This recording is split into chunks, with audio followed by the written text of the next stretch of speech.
কুম ফাসাল্লি ফাইন্নাকা লাম তুসাল্লি, যাও নামাজ পড়ে আসো, তুমি তো নামাজ পড়োনি। সাহাবী পুনরায় গিয়ে আবার নামাজ আদায় করলেন। নবীজি দ্বিতীয়বার একই কথা বললেন, একই কথা বললেন সে তৃতীয়বার, তোমার নামাজ হয়নি, তুমি নামাজ পড়ে আসো। তখন সাহাবী বললেন, ওয়াল্লাযী বা'আসাকা বিল হক লা উহসিনু গায়রাহু, ইয়া রাসূলুল্লাহ, যে সত্তা আপনাকে সত্য সহকারে পাঠিয়েছে, আল্লাহর কসম করে বলছি, নাহমাদুহু ওয়া নুসাল্লি আলা রাসূলিহিল কারীম, আম্মা বা'দ। ইসলামী শরীয়তে নামাজ একটি গুরুত্বপূর্ণ বিধান। নামাজের মধ্যে রুকু আরেকটি গুরুত্বপূর্ণ বিধান। ইভেন নামাজের মধ্যে রুকু ব্যবস্থাপনাকে আল্লাহ রাব্বুল আলামিন কোরআন মাজিদের মধ্যে এই রুকুর ব্যাপারটা উল্লেখ করে পুরো নামাজকে বুঝিয়েছে। আল্লাহ বলেন, ওয়ারকাউ মা'র রাকিঈন, রুকুকারীদের সঙ্গে রুকু করো। মুফাসসিরিনে কেরামের মতামত এটাই যে এখানে রুকু বলতে পুরো নামাজকে বোঝানো হয়েছে। তার মানে বোঝা যাচ্ছে যে রুকু যেহেতু একটি গুরুত্বপূর্ণ বিষয়, তো রুকুর দ্বারা যেহেতু পুরো নামাজকে বোঝানো হয়েছে, রুকু একটি গুরুত্বপূর্ণ বিষয়। আমাদের রুকু সঠিক মতে হওয়া এটা ইসলামী শরিয়ার কাম্য এবং আমাদের মানে কর্তব্য একটি বিষয়, গুরুত্বপূর্ণ একটি বিষয়। রুকুর মধ্যে কয়েকটি বিষয় লক্ষণীয় এবং নবীজি সাল্লাল্লাহু আলাইহি ওয়াসাল্লাম এক পর্যায়ে এক সাহাবীকে রুকু থেকে উঠা এবং রুকুতে যাওয়া এই বিষয়গুলোকে কেন্দ্র করে ওই সাহাবীকে বলেছেন যে তোমার তো নামাজ হয় নাই। ইমাম বুখারী, ইমাম মুসলিম রাহিমাহুল্লাহ সেই গ্রন্থতে উল্লেখ করেছেন, আবু হুরায়রা রাদিয়াল্লাহু তাআলা আনহু থেকে বর্ণিত আছে, তিনি বলেন, একবার রাসূল করিম সাল্লাল্লাহু আলাইহি ওয়াসাল্লাম মসজিদ নববীতে বসা ছিলেন। এক সাহাবী এসে মসজিদের কোণে নামাজ আদায় করলেন। নবীজি সাল্লাল্লাহু আলাইহি ওয়াসাল্লামের কাছে নামাজ শেষ করে সাহাবী আসলে নবীজি বললেন, কুম ফাসাল্লি ফাইন্নাকা লাম তুসাল্লি, যাও নামাজ পড়ে আসো, তুমি তো নামাজ পড়োনি। সাহাবী পুনরায় গিয়ে আবার নামাজ আদায় করলেন।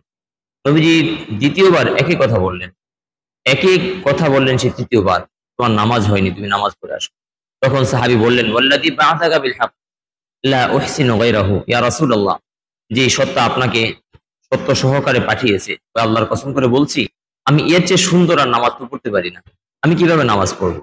তখন নবীজি সাল্লাল্লাহু আলাইহি ওয়াসাল্লাম বললেন, যখন তুমি রুকু করবে তখন রুকু থেকে স্থির হবে, যখন রুকু থেকে মাথা তুলবে স্থির হয়ে দাঁড়াবে, যখন সেজদা করবে সেজদায় গিয়ে মিনানের সাথে ধীরস্থিরতার সঙ্গে তুমি সেজদা করবে, আবার যখন দুই সেজদার মাঝখানে বসবে সোজা হয়ে বসবে। এটা ইসলামের গুরুত্বপূর্ণ একটি শিক্ষা। এটাকে বলা হয় তা'দীলুল আরকান। তা'দীলুল আরকান হানাফি মাযহাবে ওয়াজিব হলেও অন্যান্য মাযহাব এটাকে ফরজ বলে থাকে। এটাকে এইজন্য তা'দীলুল আরকান অর্থাৎ প্রত্যেকটা রুকুনকে ধীরস্থিরতার সঙ্গে আদায় করা অনেক গুরুত্বপূর্ণ একটি বিষয়। রুকুর ক্ষেত্রে লক্ষণীয় আরেকটি বিষয় হচ্ছে, রুকুতে আমার কোমর, পিঠ এবং মাথা বরাবর হচ্ছে কি হচ্ছে না, না এক্ষেত্রে কোনো ঝামেলা হচ্ছে। রুকুর ক্ষেত্রে আমার কোমর, পিঠ, মাথা এটা বরাবর হতে হবে, এটা হওয়া ইসলামের কাম্য। হযরত আয়েশা সিদ্দিকা রাদিয়াল্লাহু তাআলা আনহার বর্ণনা ইমাম মুসলিম রাহিমাহুল্লাহ বর্ণনা করেছেন। আয়েশা রাদিয়াল্লাহু আনহা বলেন, নবীজি সাল্লাল্লাহু আলাইহি ওয়াসাল্লাম যখন রুকু করতেন তখন তার এই পিঠ, মাথা এগুলো বরাবর থাকত এবং তিনি এভাবে রুকু করতেন।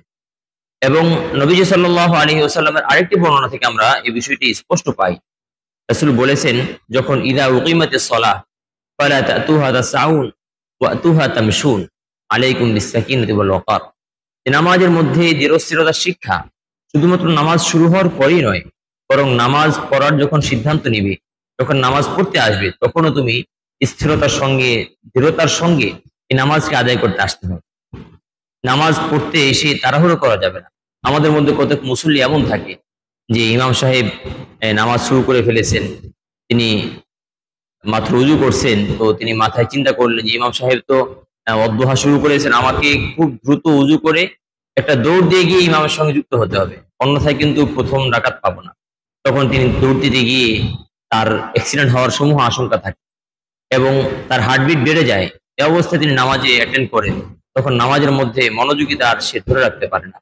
রাসূল এই কথাটা বড় চমৎকার ভাবে এই বিষয়টি বলেছেন, যখন নামাজের একামত হয়ে যাবে তখন তুমি দৌড়ে যেও না, বরং ওয়াতুহা তামশুন, দৃঢ়তার সঙ্গে, স্থিরতার সঙ্গে তুমি পদভিক্ষেপে তুমি যাও নামাজে গিয়ে সেখানে তুমি অ্যাটেন্ড করো, এরপরে তুমি কি নামাজ সম্পন্ন করো।